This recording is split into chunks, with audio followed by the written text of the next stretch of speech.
What has it been like to coach Javon over the years? It's been, you look at Javon and Rashad, but just starting off with Javon, fifth-year senior. He got back here. His first year was the year when he was a redshirt freshman, and won the ACC championship. And, it was cool. Coach showed a video today.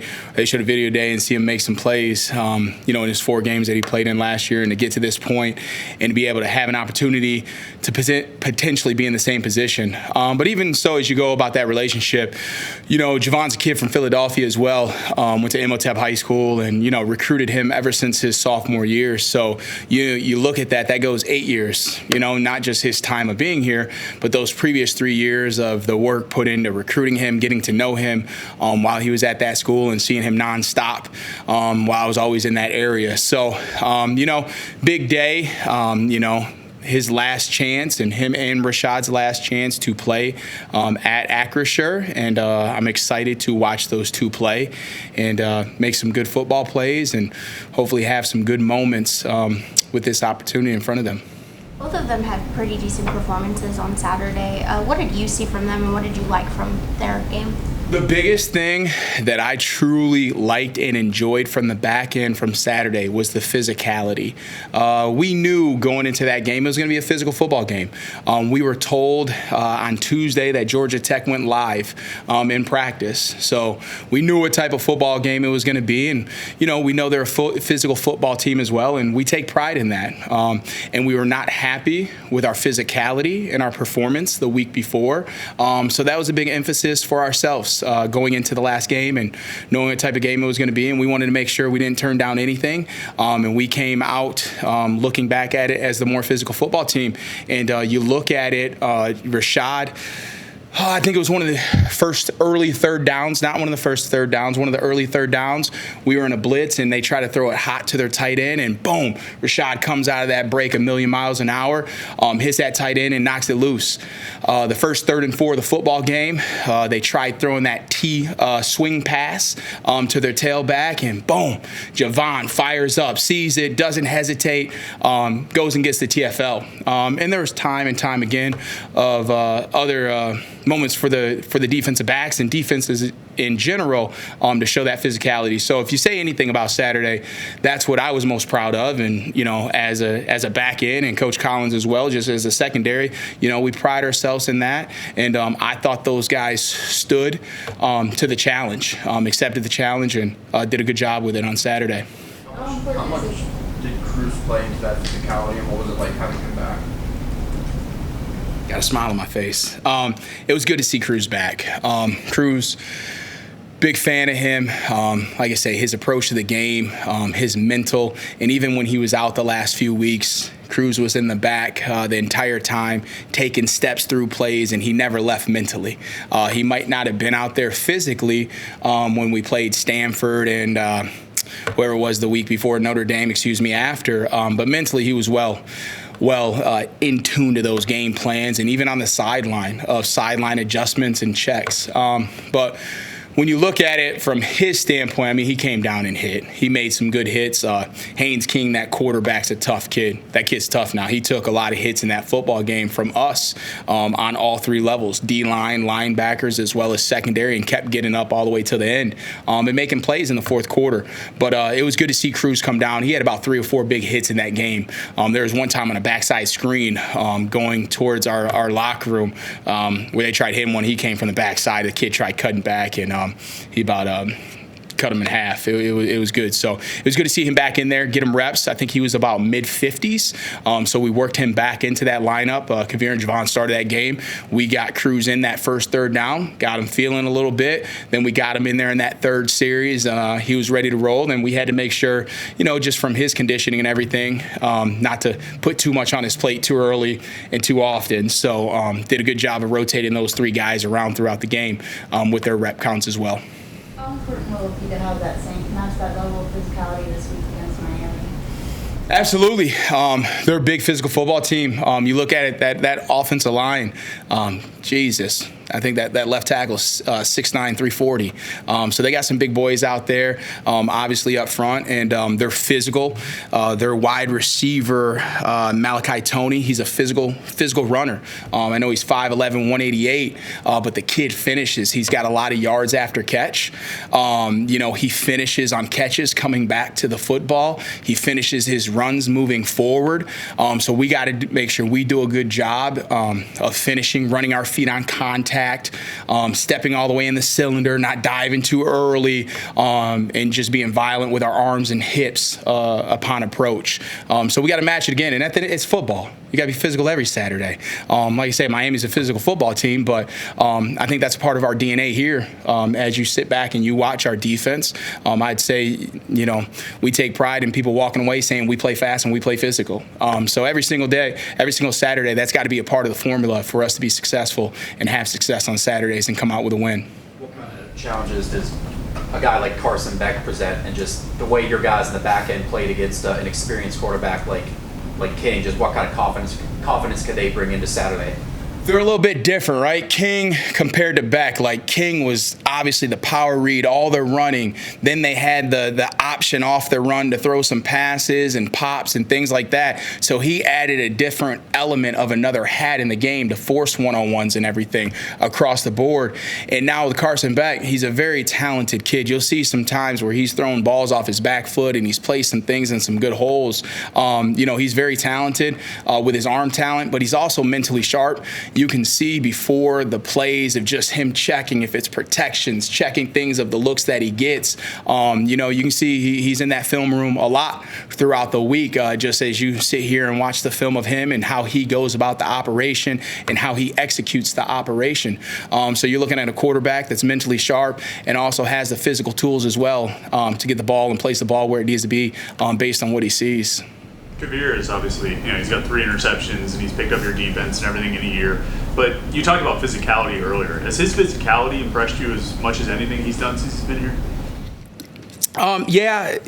Kavir, what's impressed me the most is honestly Kavir as a person and as a kid. I say a kid, he's 24 years old, 23, maybe 24. I tell him he's 26 sometimes. But just in general, like if you look at that beginning of the season of where Kavir was, and Kavir never put his head down, he waited for the opportunity, and when it came, that kid struck. He's got 3 picks. We were just talking about he should have about 5 this year that he had 2 hands on another 2. But that's the most impressive part of Kavir is who Kavir is as a person. I think he comes from great parents. It was cool to go out to Stanford and him to get to play in front of his hometown and his family. I think he had 52 people at that game.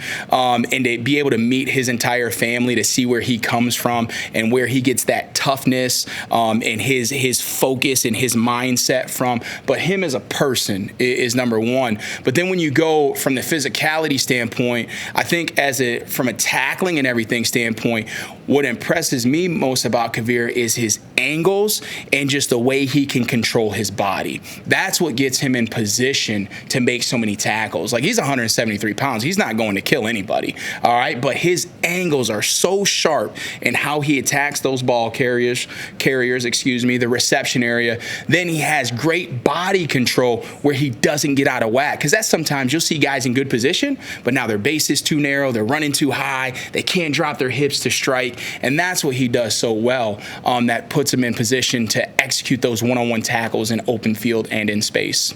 Is that part of what you saw from him on tape when you guys, before you got him in the portal? Yeah, what you guys see him doing, he did the same thing at UC Davis. Like, I don't care, like, whatever level, it doesn't matter what level you play. Like, he has the traits from, being able to run fast enough, being able to jump high enough. Like, he has those traits. He's a little bit undersized, but when you put the kid's film on, he just made plays and plays and plays. And I say this, and I even talk about it in recruiting. Some kids have an innate ability to make plays. Those interceptions, that interceptions where he came from the backside and read the quarterback's shoulder from Notre Dame, that's him. All right, that's his instincts and his feeling out there, and he did the same thing when he was at UC Davis. They played Cal in 2024. We played Cal as well 2 or 3 weeks after, and he had a forced fumble down on the as Cal was coming out. His team picked it up and scooped it and scored, I think. And I think he had 15 tackles that game. I know it was double digits for sure, but he was making plays. So he did it versus Cal Poly, Montana State, whatever, and he did it versus Cal as well. And he's doing it in the ACC against Louisville and Syracuse and NC State and these guys as well. It's not only been the secondary to record interceptions this year. Obviously, the linebackers have played a big part in that. But just curious if you kind of reflect on this year from a defensive perspective and being opportunistic like that, just what's allowed the defense to come away with as many interceptions as you guys have? Yeah, I think, we have a sharp group of kids. I think sometimes the change-ups have been good. Then, when you look at it, Braylon's 100-yard return, we were in a coverage down there where we were manning up across, and we switch some things based on what they were doing, and Bray popped out, and he's got good feeling, but it was good from the adjustments that we had and made that adjustment, and Bray saw it and knew exactly what it was. So that goes off of film study as well, right, of Braylon being mentally aware and sharp, then his playmaking ability from there. And you look at those backers, I think each one of them have 2. I think he has 2, Kyle has 2, and Heem has 2, with 2 of those guys, maybe 3 touchdowns. Heem has 2 touchdowns. So those are good football plays. So I think sometimes you look at it. There's some change ups that we put on guys, and Coach Bates has done a great job situationally. Changing some things up and flipping some things, and that from a coverage standpoint on guys, maybe catch guys off guard. Then those guys have done a good job. Last year, that was a big talk. I remember during camp, you guys asked me about the drop interceptions. All right, and I think last year we had the opportunities, we didn't pull them in. All right, and this year we're just executing at a higher rate, and when they present, we're making the most of it, and we're striking this year, and that's the best thing to see. These guys are striking when those opportunities present. Knowing that Haynes King had only had 2 interceptions coming into the game, how excited were you guys as a defensive staff that you doubled that number by the end of the game? Yeah, I think the biggest thing, and not just the interceptions, it's about takeaways and trying to get our offense more possessions, right? Trying to get Coach Bell the ball more so he can go down there and put that ball in the end zone. Because, you look at it, I think it was, so the first, we 3 and out on them, then it was the second, third down, they went for it on 4th down, boom, we put them on a short field. 38 yards later, we score a touchdown. We're up 14-0. So that's just as important as any takeaway or interception we got, was putting them on that short field and or giving our offense the ball on a short field. So even those, I think we had 3 4 and outs and 3 4th down stops in that game as well with those 2 interceptions. So obviously the interceptions are great. I think, we're at 14 something this year, maybe 12, 14, I don't know. I know our takeaways have increased, and I think our 4th down stops have been pretty good so far this year. But most important is about getting that offense the ball back and giving them another chance to put the ball in the end zone. And everybody watch Boosie Turner touch the ball, which I think we all like to see, the way he ran that ball last game. Is that one of the better tackling teams you feel like you've had since you've been here? Yeah, I guess. I mean, that's with no statistical data. So, but as you sit back and watch it, this year, I feel like we've done a better job of it. I couldn't tell you how many missed tackles we had this year compared to previous years. But I think we're playing fast, and I think we need to continue of what we did last week, because at the end of the day, the week before wasn't good enough. All right. So yeah, last week was great, but we got to go out there, and I think we did a good job on this first day today, on this Tuesday, of continuing to practice physical and take good angles and not get lackadaisical or lazy or complacent or happy with what we did. And we got to keep putting our finger on them as coaches, and those guys pressing each other to have success on Saturday. So I think Saturday was good, but we got to be even better this upcoming Saturday from a tackling standpoint, because those guys can make you miss now. Number 10 can make 3 guys miss in a phone booth. So you got to take great angles, and if one guy misses, that next dang guy better be there, because if we're loafing or half doing it expecting somebody else to make a play, we're all going to be mad in here. There's been some talk about Kyle perhaps playing safety at the next level. Kyle Lewis, do you think he can project that to play safety? Oh man, that's up to them to figure out and decide, and whatever's best for their scheme. I think he's a great athlete, and I know he has great success, and we're not scared to put him in one-on-one situations in what we do. But that's up to those 32 teams at the next level to figure out what is best for their system and what he can do for them. But like I say, I always say this: I'm happy Kyle's on this team, and I'm happy that he's out there in front of our safeties, rerouting guys and closing space quick to help take away some things to the field. What do you think about Quibi following the Louisville game, and then obviously last week as well? What about this team made it so easy, I guess, but what has allowed them to bounce back and rebound from losses? Yeah, I mean, that's life, right? Like, it's adversity. And, at the end of the day, as coaches, we are teachers of life and those things. And you have to be able to bounce back if it's after a loss, if it's after academics not going well, if it's after a bad practice. That's not just something that just happens on a Saturday. Like, oh, they lost. How do you get them to bounce back? Well, how do you get them to bounce back every single day? And that's our job as coaches. And Coach Narduzzi does a great job of that, of flushing things and us moving on. And I think we did a good job of that. We lost and nobody was happy, but at the end of the day, there's still a lot for us to play for. And every Saturday, there's a lot for us to play for. If there's a conference title on the line or not, like, you're still playing for your school, for your pride. You're going out there to play the game you love that you played your entire life. So there's always something on the line every single Saturday. But I think Coach Dews does a good job. And, just in general as coaches, that's a mindset. That's not just, okay, on Saturday we lost. No, that's adversity in general, and our kids face it, we face it, and how do you bounce back every single day in meetings or whatever it may be to get those guys to continue to go? Because even in general, throughout the seasons are long. How do you keep them going through the season, even when it's good, bad, whatever it may be? That's our job as coaches. To kind of hit you, I mean, this is last game at Acrisure Stadium. It was Heinz Field when you got here, right? Yeah. I mean, has it hit you yet? A little bit, but I think it's going to hit me more like Friday, definitely Saturday when I'm walking out. But senior night, it's going to hit me a lot with my family, then seeing Coach do in the middle of the field trying to meet us. I know I just be appreciative of my time and stuff, so yeah, it didn't hit me yet, but Saturday's going to hit me. I already know. It's going to hit me hard. How many family members are you expecting on Saturday? A lot of family. I got a big family, so probably at least 25 plus, probably like a little section of mine with McIntyre jerseys and stuff, but real supportive. First year, Being from Philly, does your family come to a lot of the games? Oh, yeah, they actually do. Most of the time, I probably about like 7-8 people, but come to the games. They always try to make as many games as they can, even away games. Like, my dad was in California for the game and stuff, so they always try to make most of my games, especially a lot because of my last year officially, so. do you think about the fact that your first year, you guys won the ACC championship, and now, your last year, you guys back in a position to maybe play for that once again? Yeah, we have a position, but nothing's really final because, like, we had to focus on just going 1-0 this week. So we had to focus on just the task, and that's the biggest thing. We know we had as a team. We know the goals we had, AC championship. It's right there, but we got to go grab it. We got to go take it. And that's it starts by today, starts tomorrow, the next day after that, and then Saturday, the final result. How valuable is it to win as much as you have, those first couple of years, and then maybe see some leaner times, and now, again, you guys are putting in motion? Especially me, because I've been through 5 years, through the highest peak, AC championship, through the lowest peak, 3-9, yeah. So, I mean, it just takes about leadership and just understanding the journey of how we lost and how we became, how we were so good, how we were so bad one year. So, like, it's just a journey of understanding and not trying to repeat the bad process, only repeat the good steps and how we got to that championship.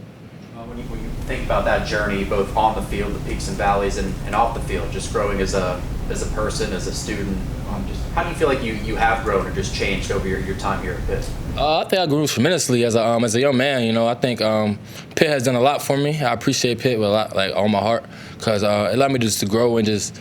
I was more quiet when I first got here. I'm still a quiet kid to myself, but same time more open and ready, like, to trust more people around me. So I think it helped me, like, trust more people around me and build relationships and like, people that different environments and different settings growing up come together, and I wouldn't be used to that. My freshman year, I probably wouldn't open up to different people.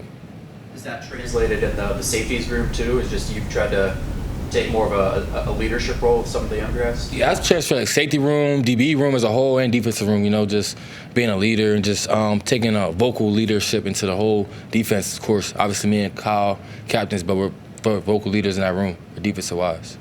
Coach Sanders was kind of talking about, like, recruiting you, and he said, your relationship with him goes back, know just your time here with about 8 years now. Yeah. What's that relationship been like, and how's it grown and changed? Well, now it'll probably be 9 years.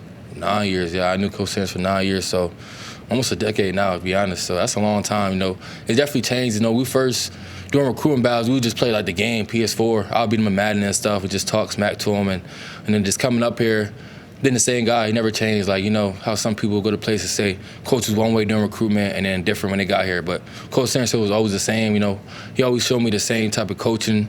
He always believed in me, so I always appreciate him for the time before I was even here and the time, especially while I'm here now. So Coach Sanders has always been a big help and a big reason why I'm here. Javon, do you think your position group is peaking at the right time? Oh, yeah. I feel like that DB room, and since Syracuse, I feel like we've been peaking at the right time. We've been going on our shot, we getting that ball out. The DBs have been doing what they need to been doing. I feel like just every week, we just continue to say, get better every week, It's a long season. It was never defined by week 1, week 2, week 5, week 7. So it all been getting better every week and just leaving your brand every week. And that's, last week we had a good week, but it don't matter no more. We got to come out to play this week because we have a bad week this week. What everybody going to say about us? So it don't really matter. It's about next week now. What was it like having Cruz back alongside you after missing a few weeks? It was great. It was great to have Cruz back out there. He's the tone setter. You see him when he's on that field. He hit hard, play fast. He just flies around, just make plays. So it's great to have Cruz back there. Somebody I play with throughout most of the year. Trust. We always on the same page. We always thinking alike and seeing the game the same way. So it's great to have somebody that just think like me back there. Has Kabir kind of, surprised you in any way? I don't think he surprised me at all. We all knew Kavir was a good player. We knew he was a good player. You seen him during spring ball, fall camp, Spring ball you don't see as much because he's still learning the playbook. He was new. So he's probably just a little slower than what he's been compared to his last school. But then fall camp, you seen it. He learned the playbook. He knew it. He played faster.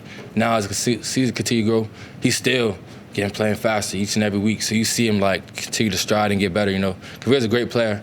He's very smart too, very cerebral player. That's what makes him so good, very smart player, very smart. What do you attribute you guys being able to come down with so many interceptions this year? I just think that's come to our hard work and just staying with it every day. Consistency is what Coach Bates says, just staying with it every day. Math was a good day at practice, bad day at practice, we come back and do the same thing every day. We don't skip no steps because steps can't be skipped in this type of process where we want to go and get that championship. So just stay in our process and staying with the things we do before practice, during practice, and after practice. That's helping us get that ball. Coach Sanders was really pleased with the physicality you guys did play with against Georgia Tech. How do you channel that once again going in against a tough Miami team? You got to look at yourself in the mirror and say, do you want to play physical today or not? It's just an inside question. It's either you want to play physical or you don't. It's a simple choice in football. Play physical or not. Doozy said you guys, the safeties, need to learn from the linebackers how to score when you get an interception. Has he been giving you guys kind of a hard time? You haven't gotten it in the end zone? Yeah. I feel like we've been in a different situation. On mine, I fell down right on mine. You say NFL, so you can't get right up. But yeah, Kyle, Bray, Heen, they had some crazy pick sixes, some great pick sixes. We're gonna get one this weekend. We try to get one this weekend, try to tie it up, at least get back in it, get back in that race. What's the most memorable game from the last 5 years for you? Last 5 years, most memorable game? That's actually a hard question. I say for me,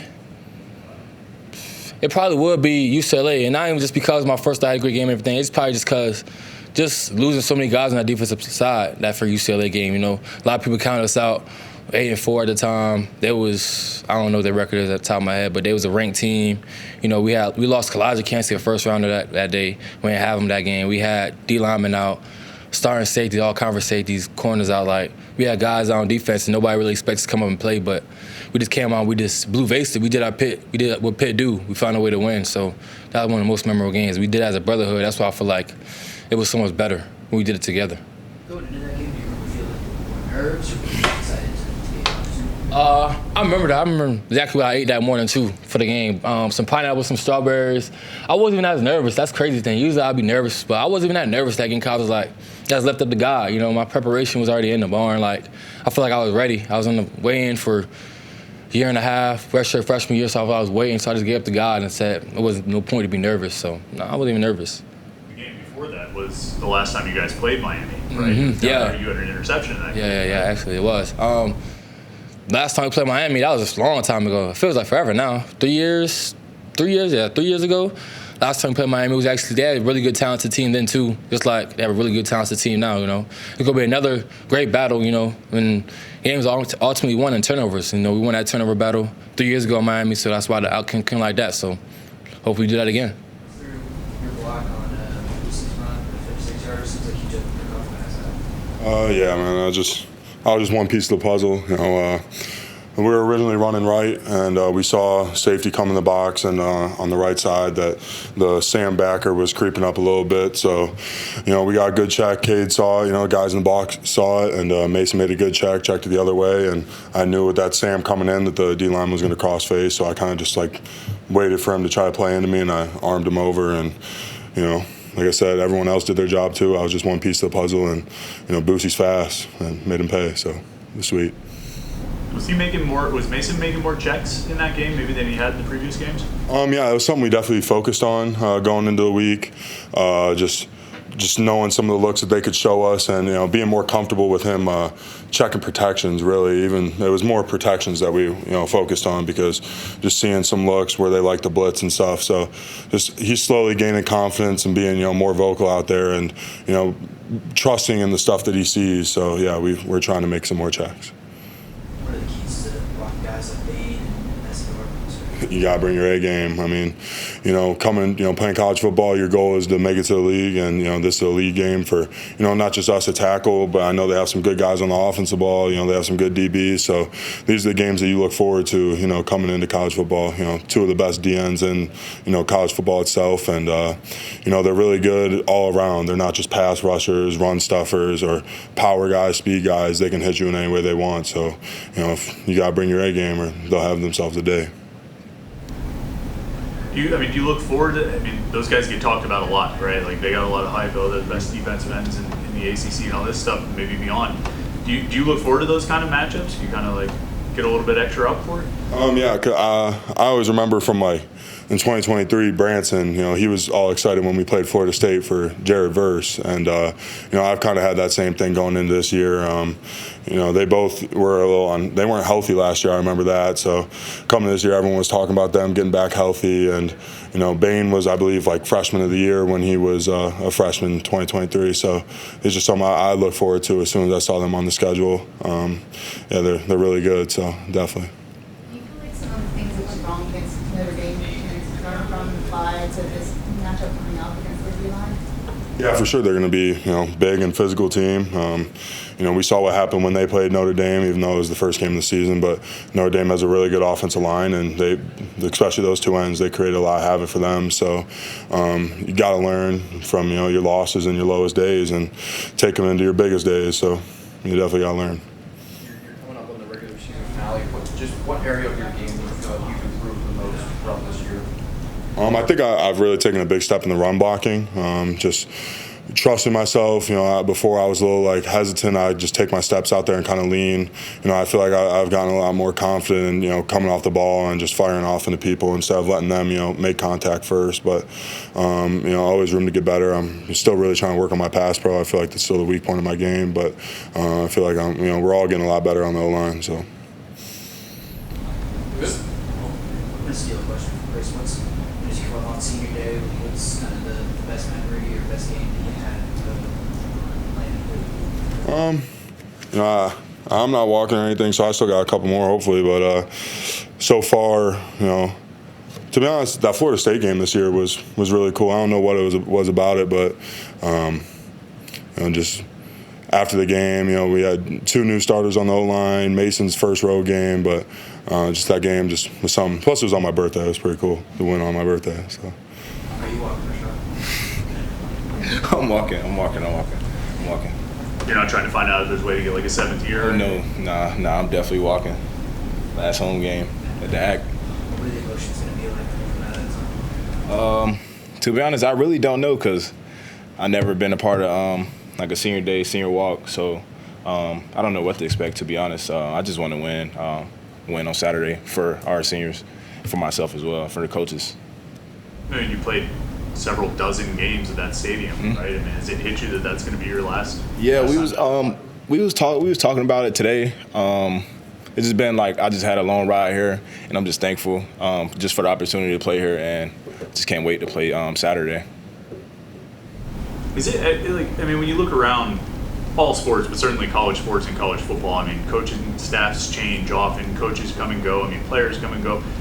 You have a lot of stability here, right? Like Archie and Cory have been here the whole time. Obviously, you know, Pat, I mean, I don't know. Do you kind of like appreciate that like you've had like basically the same coaches this whole time and been around a lot of the same guys throughout this whole process? Yeah, it's I mean, how could you not appreciate it? Because like you said, it's college football is a revolving door. Coaches take this job, players leave, but I feel like it's been a great opportunity to have those guys coaching me and just to be here, just with everybody here that's been here throughout the years. It's been a joy for sure. Well, I was just, I mean, as far as Miami goes, you know, Malachi Toney, I don't know if you would end up in the slot a lot. It seems like he's there a lot, but I mean, how challenging is he and all their pass catchers? Well, they're a great football team. Just overall offense, they have a great quarterback. He's a winner. I think he only lost maybe 4 games out of 4 years. So, I mean, he doesn't lose games. So it'll be a great challenge to have good outside receivers as well. Number 7, number 0, good football players. And number 10 as well. He's a gadget guy. He does it all. Special teams, he'll blow the game open as well. So it'll be a fun task to compete against those guys. Coach Sanders said the thing he enjoyed most about Saturday was watching the DBs hit. I guess, what did you guys find or plan on? What was the approach going in there? We knew we was going against a tough football team, so we had to match their physicality and if not more. And that's been a standard all year. I said this, I think in fall camp, we're one of the most physical groups in the country, and I feel like we showed that. And I feel like we've been showing that all year, in my opinion. Rashad, you guys are up to 14 picks on the year. What do you think's allowed you guys as a defense to come down with so many? And just how impactful have those turnovers been for the team? They've been very impactful, just changing the game. And just I think this year we're more versatile in the coverages that we run. Maybe, I don't know if y'all can see that, but we run a lot more just a lot more adjustments that we made last year, and it's helping the room, even with the linebackers and stuff like that. Yeah, so the coach has been doing a great job and put us in situations, and the players been making the plays. Rashad, you have a couple of pass breakups over the past couple of weeks. I mean, just what has been working for you? What have you been working on specifically that's helped you make those plays? Just working, just drills after practice, during practice, just violent finishes. Coach Collins had me doing, but I mean, I feel like I've been getting a little more opportunities than I have the whole year, and when the opportunities come, I just have to keep making them. Is it tougher for corners to get interceptions in this defense? Well, I've been, I'm not going to say strictly, but probably I would assume at least 85, 90% of the snaps. I've been the boundary, and the boundary, those opportunities, they don't come very often. The field corner gets more opportunities because you get the more concepts the teams like to run, but the boundaries you usually have the one-on-one. So I say it's more difficult to get them into the boundary for sure. I think the team pass breakups, you're one of the few defenses that pick. Get on you for not being able to come down with them? I mean, I left for sure 2 on the table, and I'm kind of disappointed last week. I think it was 4th quarter. They ran like verticals, and I was about to get the pick, and 4 PI me. He pushed me down. I was sick about that one. But I mean, I'm just trying to help the team do whatever I can, keep playing physical, and if the ball come my way, I just got to make a play on it. With how physical you guys play, you don't get a lot of offensive pass interference calls where you kind of that might have been the first one in your career. Yeah, I was very, very surprised. I was very, very surprised because the week before, I think I had got a pass target or something, and I got like yanked out of bounds. And Doozy was mad about that, and the ref didn't call it. And I just looked over. I'm like, they ain't called it, so I just got to keep playing. When you guys do get like a DPI or something like that, you usually find that Coach Ramsey's on your side. Yeah, I don't feel like we had many defensive PIs this year. Like, I think I had one Syracuse head scratcher for sure. But I feel like we've been playing like a lot of clean ball this year, and I feel like it's been showing up. There was a play, I think, late in the 4th quarter. You had a pass breakup, and on TV, and maybe the crowd maybe thought you should. Were you kind of like, are they going to throw this one on me? Was the 4th down one? Mm-hmm. Oh yeah. See, just being a vet, I knew exactly the play was coming. I was kind of mad at myself because I was like, I should have just cheated the route and picked the ball off, to be honest. But I just wanted to play, just physical that play. And I was just doing what I was coached to do. If he pushed, then I pull, and then I got my arm back and just swatted the ball down. I asked Javon this. What's like your most memorable game here? Most memorable game? I'll say probably 2022 Backyard Brawl. That was probably like one of the most memorable games. And then when we went down to Tennessee in 21, that was a big time game as well. But I mean, all the games as well too. What was it just like upsetting Georgia Tech in your hometown, playing in your hometown? It was great because I had a lot of friends and family at the game, and I just brought a different level of intensity that fed the whole team, and I feel like that helped us set the tone for the entire game. Yeah.